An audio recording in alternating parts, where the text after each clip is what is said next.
Hey guys, this is try number 3 for this video. I don't know what keeps going on, but my camera is acting funny. So, in our last videos we did the crocheted hat, and I wish I would have started with knitting, because I think knitting is much easier.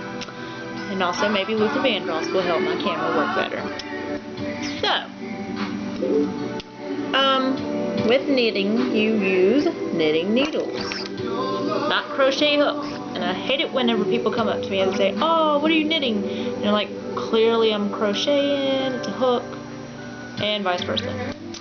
Anyways, there's different sizes for different projects. I find that the larger ones, which this one is a size 15, and I kind of turn that light down a little bit to see if it will help you guys be able to see stuff a little bit better.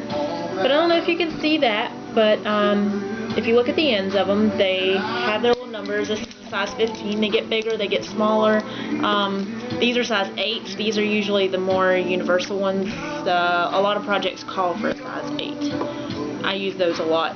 And then this is a smaller one, which my other one is actually stuck in a project right now. But these are for smaller stitches.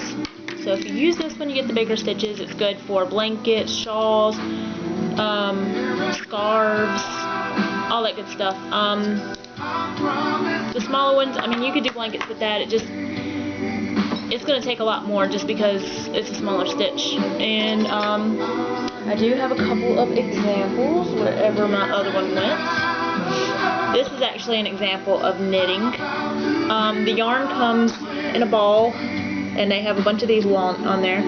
These are just tassels I made. This is a very good beginner project because you can see between the stitches, and that's where you're going to knit. And you're going to use the smallest knitting needle to get in there. Ear warmers. I used a size 8 for these ear warmers. And I will show you, and hopefully it'll show up. I moved that lamp. If you look here, you've got that side. Then you've got the inside. That's considered the ugly side. That is the purled side. And this is the knit side. They call this the pretty side. And then finally, I've got this just to show you an example. And this is straight knit. So you got a row of knit, then a row of purl, a row of knit, a row of purl. And that's how you end up with a knit side and a purled side. This one, however, is a mixture of both to create a basket weave stitch. And I will see if I can get this to show up. So as you can see in there, you got all the different little things. So you've got like a row of knit, then a row of purl, row of knit, purl, knit, purl, and it just all depends on, you know, what you want to do. You can do a lot of stuff. There's a lot of raised stitches and stuff that I'm still learning, and once I figure those out, I will definitely do a tutorial for you, so then you can see that. Now, the first thing I want to do is to start with casting on your stitches. Now, the last video I did, I couldn't see it very well, so I did move the lamp, so I hope you can see it a little bit better. You're going to have a tail. You're going to pull this tail, I usually do about an arm's length, and then I start everything here. And you're going to do a simple slip stitch like you're doing with all the other things. So, you pull that through, and I think I'm going to use the size 8s because I tried the size 15s and they were way too big, and y'all couldn't see what was going on, and it was horrible. But once you do your slip stitch, you're going to cast on your stitches.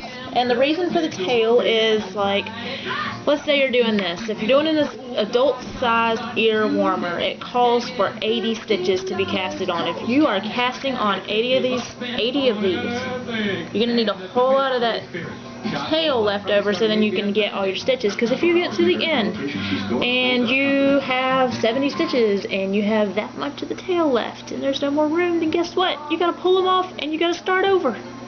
And I've done that before, and it's very frustrating, so just make sure you put a lot of extra on there, because you can always clip that off.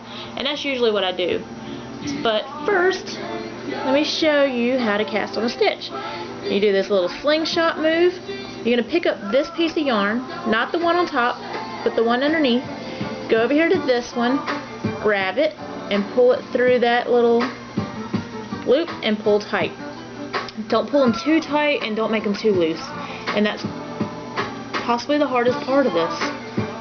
But just read your patterns, and I definitely would suggest you looking in the top corner, and it'll tell you whether it's a beginning, intermediate, hard, whatever.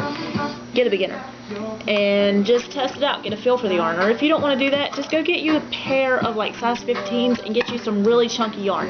They make different sizes, different weights. You can always pick it up and just see how thick it is, and just cast on stitches, practice doing that, and then just practice doing a straight knit for a while, and then later on add in some purls and just see what happens. Just get a feel for the yarn, because the more you get a feel for it, the more you're going to be less scared of it, because a lot of people are afraid to touch stuff that is knitted in crochet because they're afraid it's going to fall apart, but it's really sturdy.